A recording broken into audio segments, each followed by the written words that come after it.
حدیث نمبر 302 حضرت ابو ہریرہ رضی اللہ تعالی عنہ سے مروی ہے، فرماتے ہیں رسول اکرم صلی اللہ علیہ وسلم نے فرمایا، اس وقت تمہاری کیا کیفیت ہوگی جب تم میں حضرت ابن مریم اتریں گے اور تمہارا امام تم میں سے ہی ہوگا۔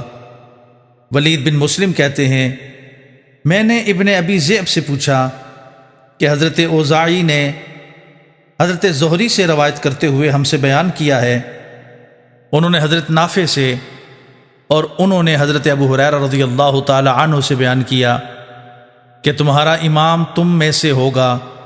ابن ابی ذئب نے وضاحت کرتے ہوئے فرمایا کہ تم جانتے ہو کہ تم میں سے تمہاری امامت کریں گے کا کیا مطلب ہے؟ فرماتے ہیں میں نے کہا مجھے بتائیے۔ انہوں نے فرمایا وہ تمہارے رب کی کتاب اور تمہارے نبی صلی اللہ علیہ وسلم کی سنت کے ساتھ تمہاری امامت کریں گے۔